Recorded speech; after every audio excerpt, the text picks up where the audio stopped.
All right, good afternoon again, everybody. Welcome. Thank you so much for joining us for today's Library Advocacy Webinar. Again, this is Lisa O'Donnell, Executive Director for FLA. Session, we are joined by Douglas Crane, the Chair of the FLA Advocacy and Legislative Committee, who will cover the 2021 legislative platform and our funding priorities as adopted by the FLA Board of Directors. We will also hear from our lobbyist, Robert Stewart, who will outline the processes and some of the procedures you should be aware of related to the legislature this year. And he'll also go over a little bit of the state of Florida budget and how to make the most of any meetings that you might have with your legislators. As a reminder, all audience members will be on mute for the duration of this webinar. We will probably have some time to answer a few questions at the end, so please go ahead and use that chat feature that you see to ask a question of our speakers. So with that, let's go ahead and get started. I'd like to now introduce Doug Crane to discuss the FLA legislative platform. And Doug, if you're ready and can hear me, I'll pass it over to you. Okay, well, thank you very much, Lisa. And I want to just give a shout out to Lisa and her team at FLA headquarters for assembling a great collection of resources available right off the FLA website. Go to flalib.org and you can see the advocacy drop-down link, which contains a wealth of information for you to get started on your advocacy path, whether you're just beginning or you're an expert in the field. Right now, I want to focus on the FLA legislative platform. As chair of the Advocacy Committee this year, I have been working with a team of volunteers and also in conjunction with the FLA Board of Directors to craft a legislative platform that we are presenting to the fine folks who have gathered in Tallahassee for government business this month and going into the next few months.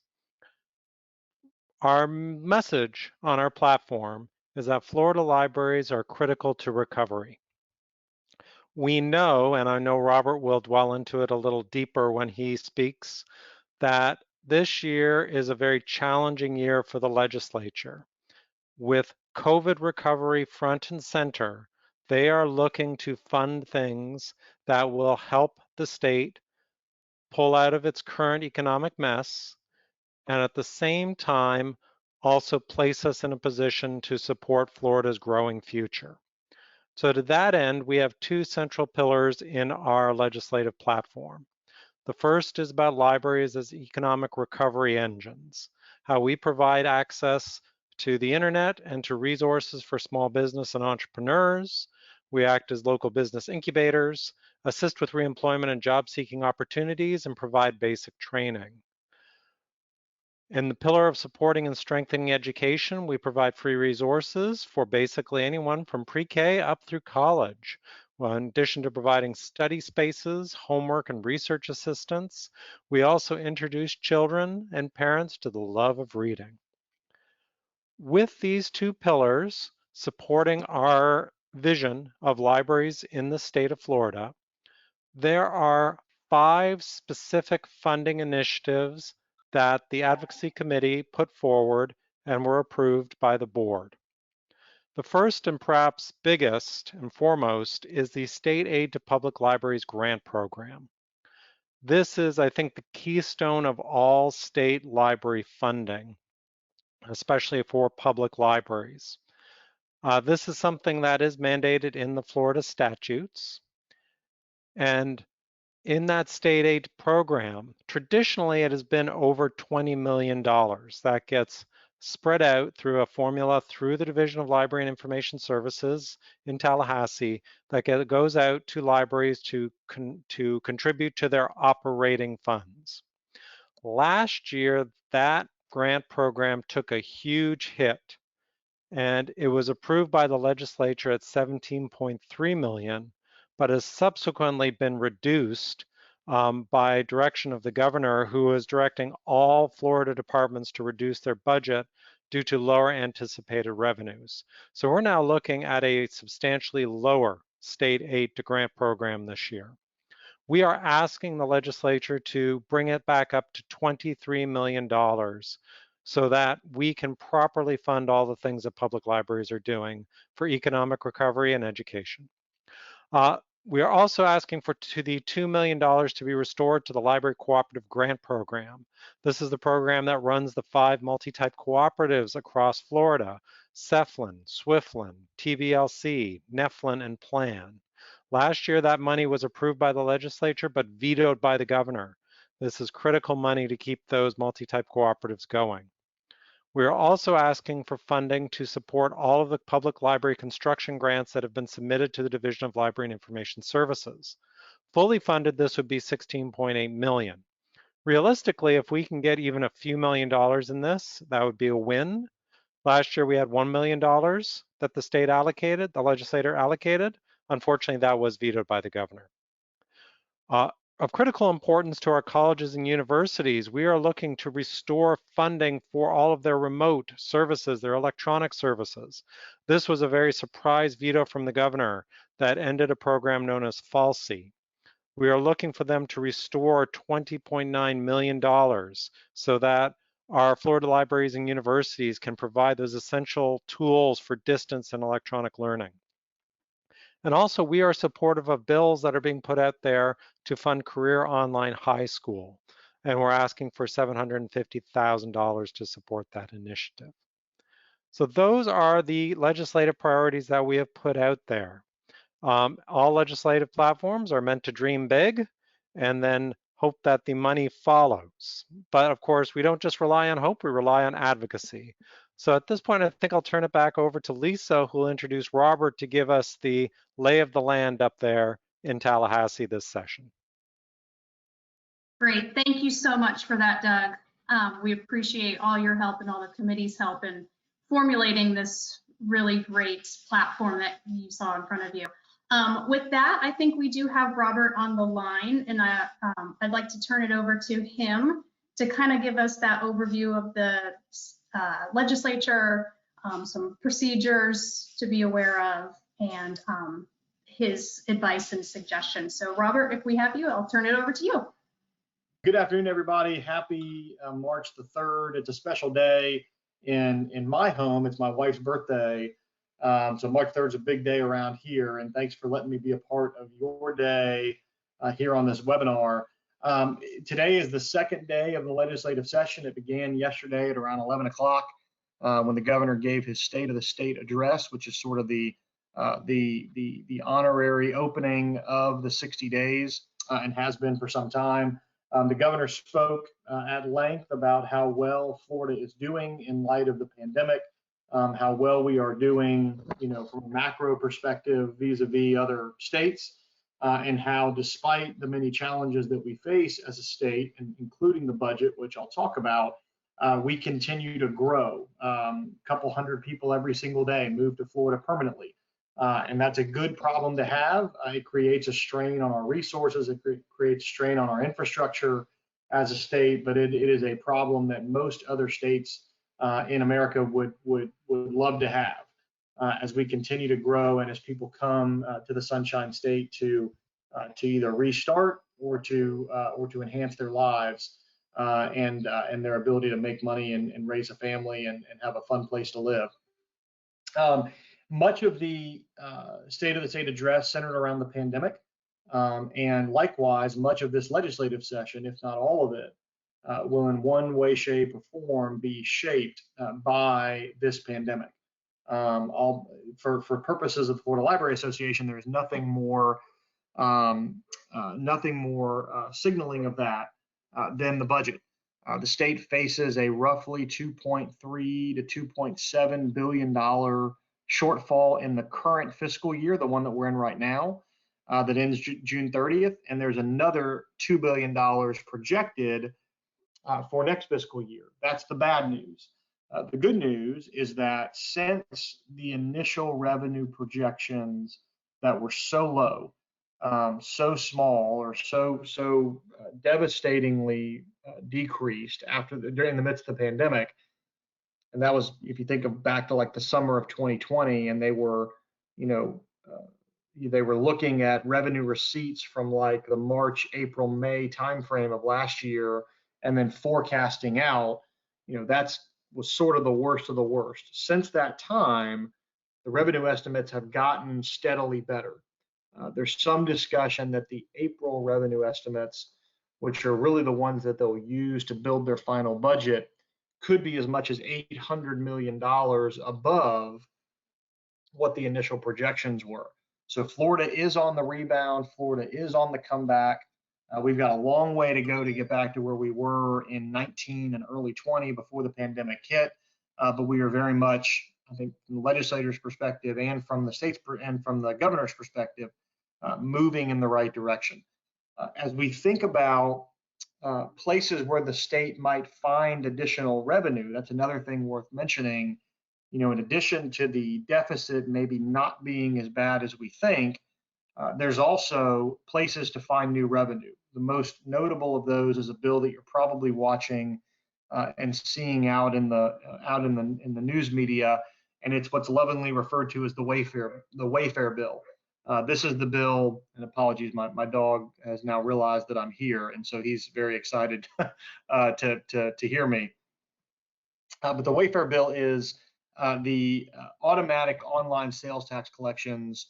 I'm overly simplifying here, but the automatic online sales tax collections for retailers that do not have a physical presence in Florida. So when you buy from Amazon and you live in Florida, you automatically pay your sales tax because Amazon has physical locations, distribution centers here in Florida. But when you buy from somebody that isn't, you don't automatically pay that tax. And I know that everybody listening to this webinar today, I know who you are, and I know for a fact, like me, that when you buy something and the sales tax is not automatically assessed, that you pay for it on your credit card and you immediately go to your checkbook and you write a check for the tax that you would have otherwise owed, and you send that to the Department of Revenue. So I'm not talking about anybody who's listening to this webinar, but shockingly, there are people that don't do that. And I think you can sense a bit of the sarcasm in my voice, but there are people that don't do that. And so the automatic collection of that revenue, which is, again, a tax that's already owed, could generate as much as $1.3 billion in annual revenue to the state, of which $900 million is state revenue. So now if you look at that 2.7 this year, 2 billion next year, 800 million in new revenue that's just from a bettering economy, 900 million in state revenue from that, you're starting to fill that gap. The other place to look is the Seminole Gaming Compact. Seminole Gaming Compact, if they renew the compact, provide the Seminole Tribe with exclusivity on certain table games like blackjack, which they used to have, craps, roulette, and maybe even sports gambling.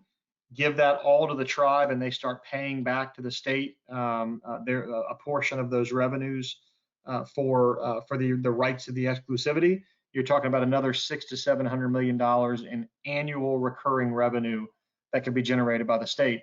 That, along with an improving economy and the reality of another round of stimulus dollars from the federal government, could mean that at least for the current year, the cuts that we were so worried about a few months ago may not be as drastic as they would have otherwise been. Now, all that said, that was sort of the rosy picture. The more realistic picture is that the House and Senate are very conservative, and they're going to be very conservative when it comes to how they build their budget, because what the last thing they want is to build a budget that's too big, make promises that they can't cash or that can't be cashed, and have to come back in the middle of the year or next year and reshape a budget that didn't have enough revenue to support, that the state didn't generate enough revenue to support it. So I think the cuts at some level are coming. It's just the hope is that they might not be as drastic.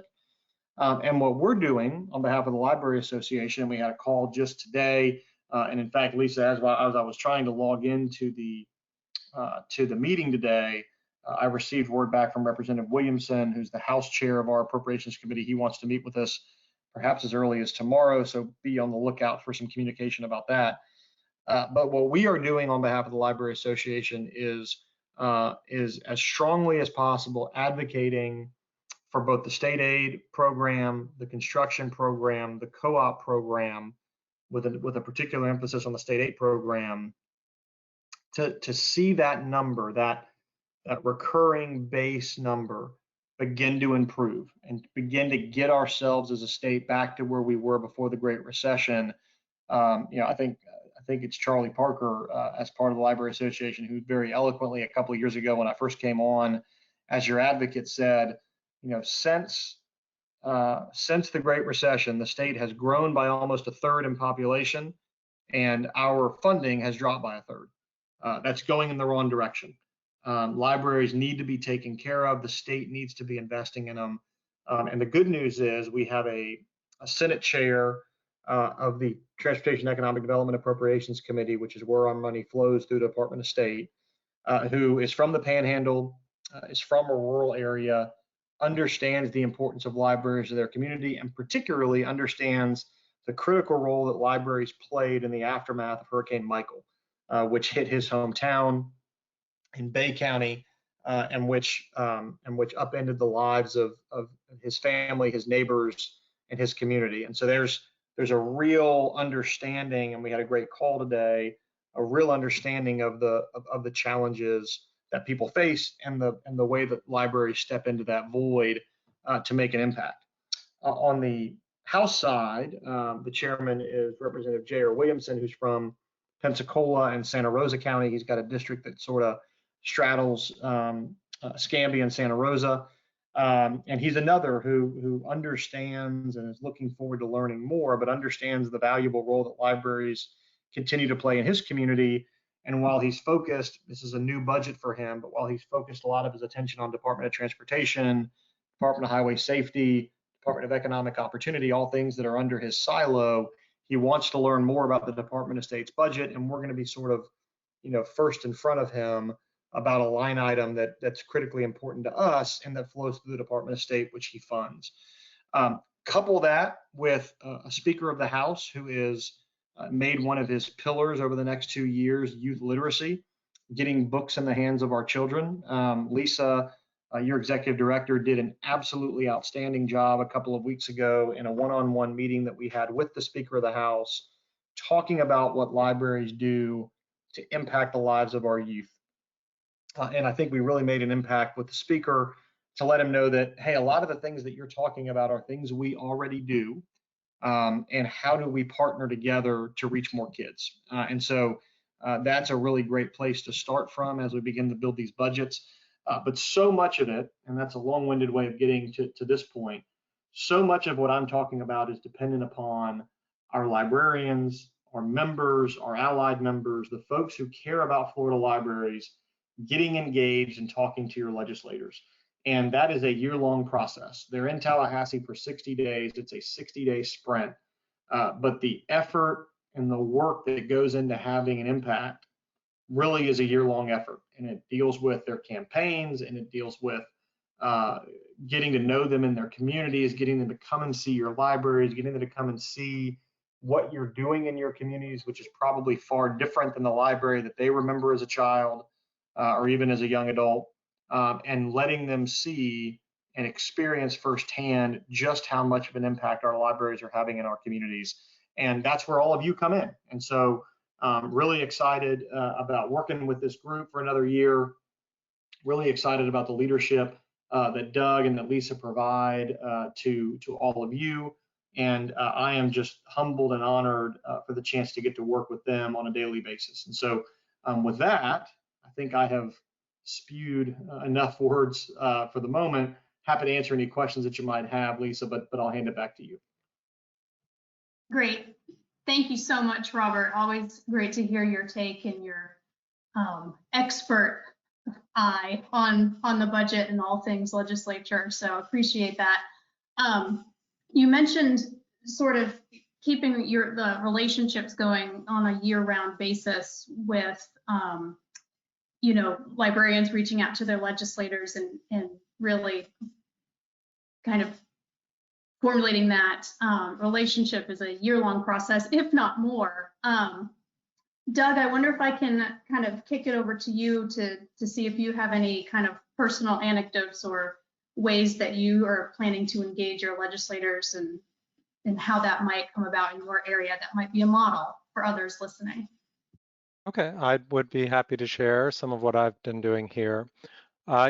Basically you want to be able to communicate with their offices in a multitude of ways. A good thing to start out with is certainly sending them letters. And when we had following the elections, I made a point of sending a letter to every member of our county's legislative delegation. Each county in Florida has a number of people in the Senate and the House side who represent all or a portion of your county.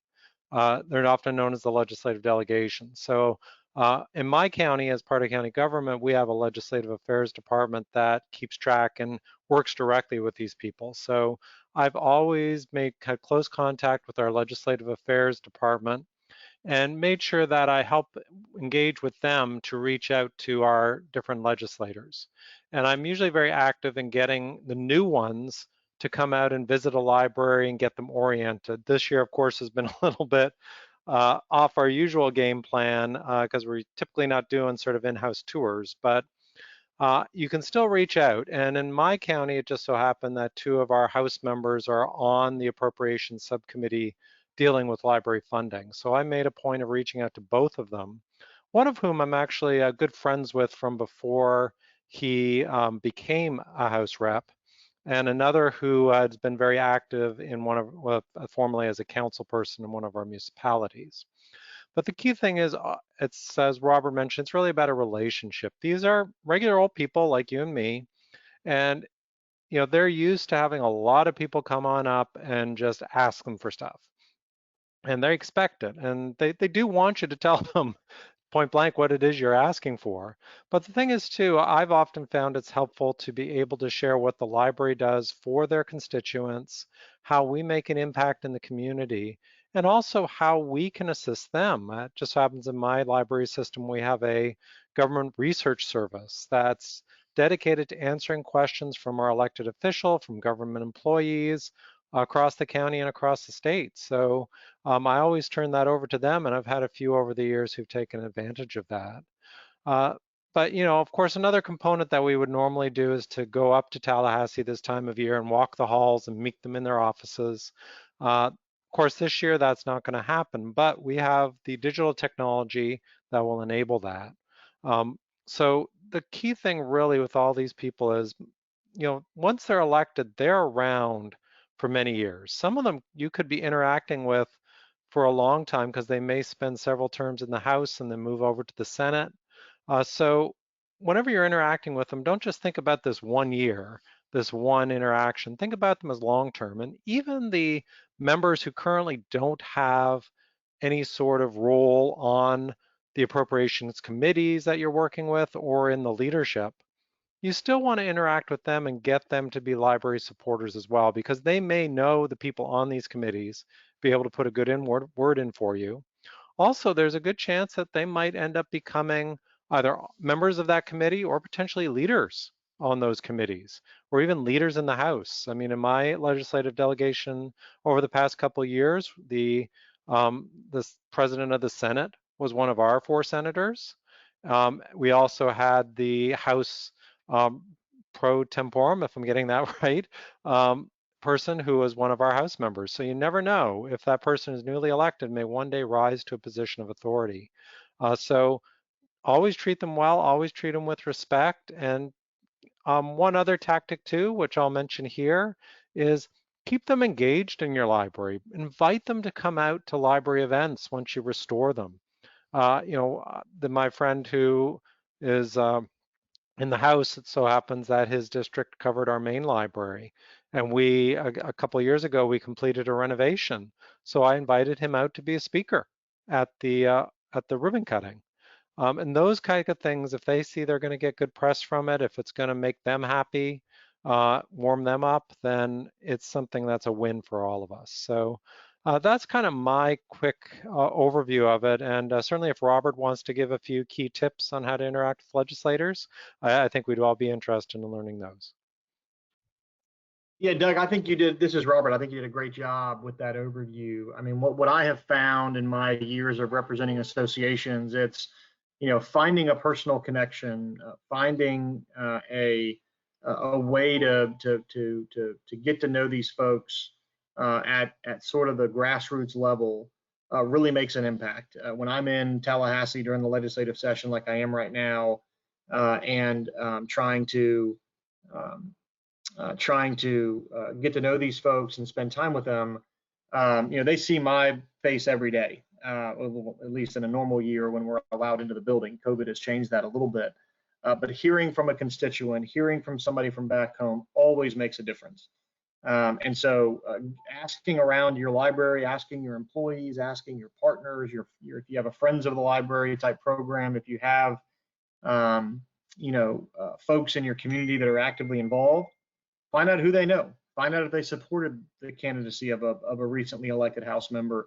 Find out if they contributed to that campaign. Find out if they're buddies with them from high school or what have you. Those personal grassroots connections make all the difference. And I will tell you, term limits in Florida in the legislature is really a two-edged sword. On the one side, you get a constant turnover of new ideas, new blood, new members who are coming to Tallahassee, all wanting to change the world, and that's a great thing. On the downside, by the time these folks figure out where the bathrooms are and how a bill becomes a law, they're close to being turned out. And so it is a constant educational process where us, in partnership with our clients and the Library Association in particular, it feels redundant and it feels repetitive and it feels exhausting at times. But the level to which we have to constantly educate these people about what we do and why it matters in their districts and in their hometown is so critical. Because without that, a year or 2 or 3 goes by, and before you know it, you've been forgotten and you're starting over from scratch. This year alone, there is 52, I think is the number, could be 51, new members of the legislature that have never served before between the House and the Senate. Most of those are House members, but never served before in the House or the Senate. That is an unbelievable amount of turnover, and in 2 years, it's going to be at least that again. So we have to always be educating, have to always be pushing, have to always be building relationships. And if there is even the smallest of connections that anybody watching this has with their local member or with a member from another part of the state, tell Lisa, tell Doug, tell me, because that particular relationship, while maybe small and maybe might feel insignificant, can have all the difference either this year or years from now when that legislator is ultimately in a position to make a decision that helps our association. So just always be thinking about those things, finding those ways to connect. Thank you, Robert. And actually, one other thing that occurred to me is don't underestimate the power of stories. When we go up there and we just ask for money, well, okay, yeah, you're asking for your own selfish interest. But if you're able to give a story that details the impact that your library has had on the community, that is powerful. I had a story that I used with that I used several times. I remember telling it to one legislator who I'd never met before. It was a story of a young autistic boy who blossomed through taking one of our summer creative writing courses. And we got this glowing letter from their mother just saying how much this had impacted. And I remember when I told that story to this guy, never met him before, told him the story, and he's like, wow, that was powerful. It really made an impact on him. This year, I'm especially focusing on what libraries are doing to help with the COVID response. And in our meeting today that Robert referenced, I mentioned the fact that my staff are out there helping register people for COVID appointments. We've also been key in helping people connect to COVID relief, the CARES Act, getting housing assistance, energy assistance, food assistance, to clearly detail what we are doing to change lives in your community, don't underestimate that. Those can be very powerful stories, and it's an easy way for them to connect this institution, the library, that they might only think of in terms of, oh, I can go there and pick up some books, to an institution that is making a fundamental difference in the community. So take a few moments before you meet with them. Find a few stories. If you can personalize the story to you know what their interests are, even better. But just get a few good stories and you can see the difference they make in your conversation. Those are all fantastic points, Doug and Robert. So thank you so much for sharing kind of the personal ways that you can establish those relationships and the creative ways really that you can do so. I'd like to just sort of take everyone through a couple of the ways that the FLA office can certainly help in the advocacy efforts. Please do take advantage of all the opportunities to engage your legislators during what is called our virtual Advocacy Week, which is March 8th through the 12th. As we mentioned, we are not roaming the halls of the Capitol this year at our traditional Library Legislative Day, but we have come up with a really great week-long event or set of events for people to take advantage of. And so on our website, www.flalib.org, under our advocacy menu, we've provided that daily list of tasks that you could complete from the comfort of your home or your library. None of these tasks are going to take more than 15 minutes. So it's all really nice bite-sized tasks that anyone can do to really take our message forward. They include things like asking your friends and family or peers to sign up as advocates through our Engage system, and even some tips for setting up virtual meetings with your legislators, what to do before, during, and after those Zoom meetings that you might have with your legislators. There will also be 2 days that we're going to dedicate to a Light Up the Lines event, where we are going to ask every member of FLA to call, yes, call your state representatives and your senators to remind them how important library funding is in this year's budget. Wouldn't it be amazing to have so many people calling a legislator's office that the system might break down? I've heard it happen before. I think the librarians in the profession can make that happen. So please look at our schedule of events to see which days those are on our virtual advocacy week. We have all the tools and the resources included on that web page, as well as our own contact information should you have questions along the way. From the FLA staff in our office, we will be sending out routine updates to our members and our advocates. We will continue to update that advocacy page on the website as we release some new information and resources. So do check back often to that advocacy section of our website. We have, I believe, a couple of questions, and I think our time is going to allow for a few. So a couple that came up, this is probably maybe more so for Robert, but I'll open it to both of you. When is the most impact made by FLA members? Is it before committee weeks? Is it during session? Or is it at the end towards that kind of budget conferencing, hashing out events that happens each year? Yeah, this is Robert. I'll take the first stab at that, Doug, and by all means chime in. I think that the most impact is had in the other 10 months of the year. And so you can include committee weeks in that if you want. You know, maybe the start of session can be included in that.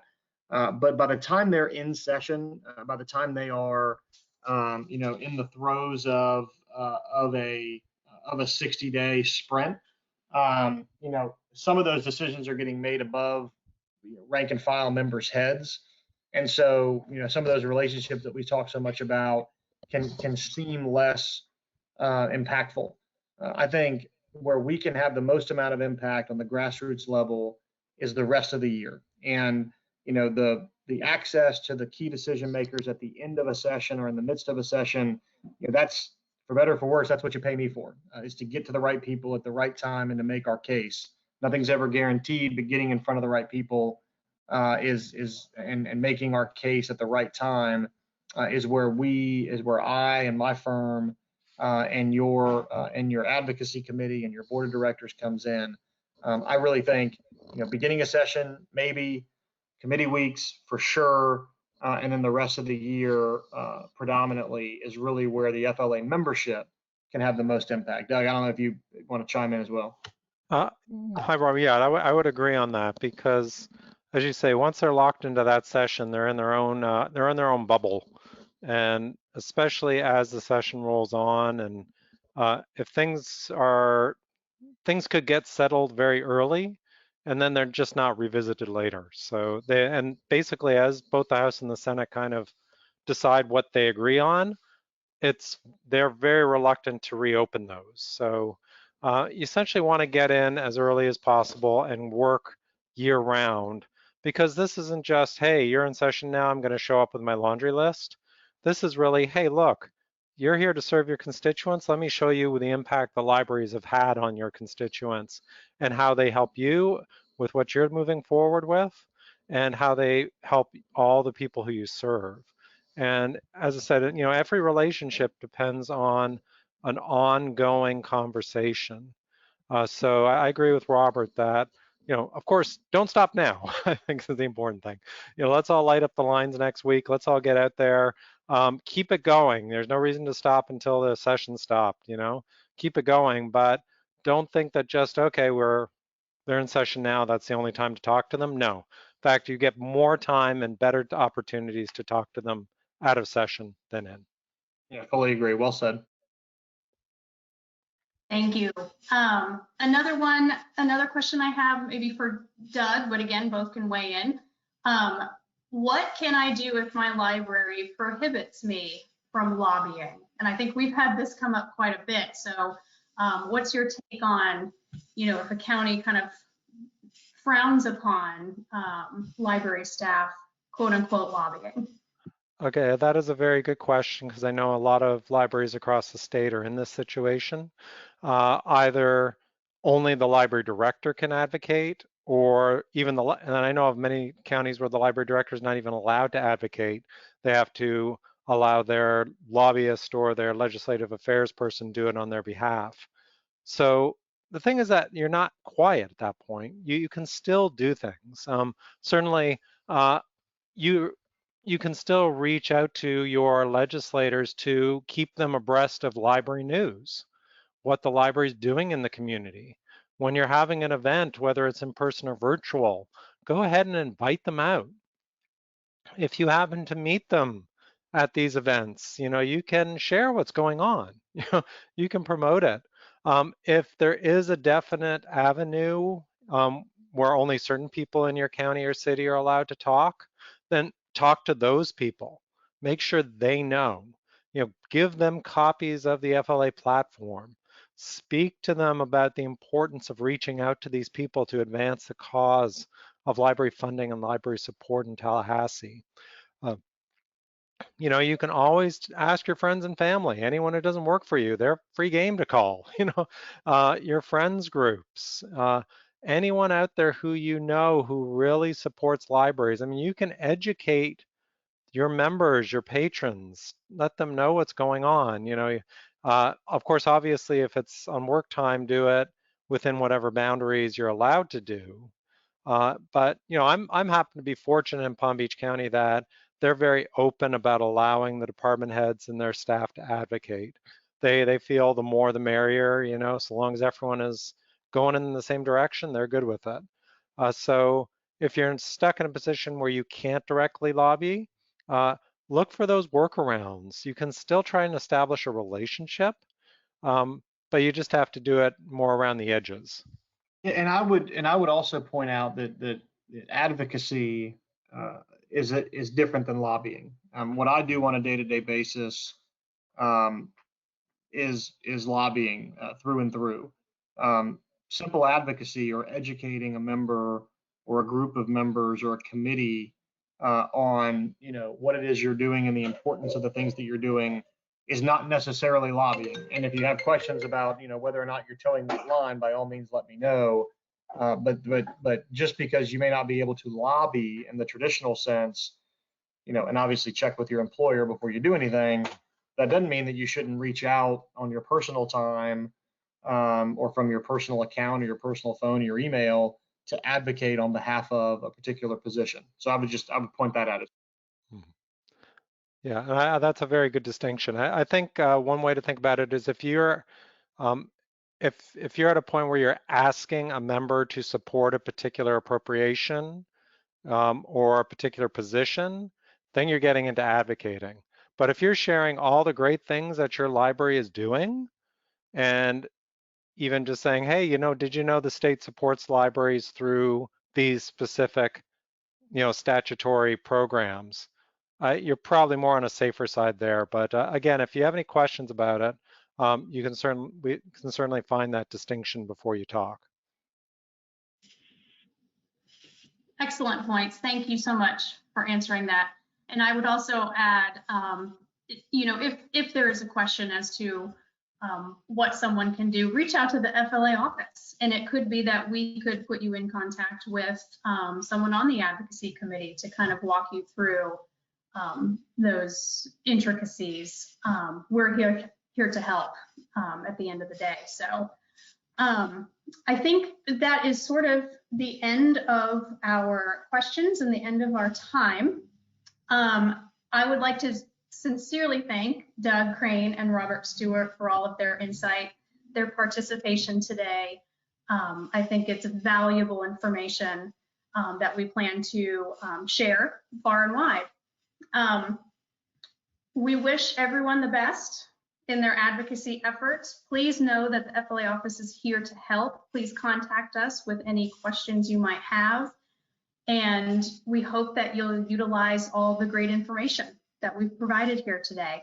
So again, thank you to our speakers, thank you to our participants, and we'll see you soon. Thanks all.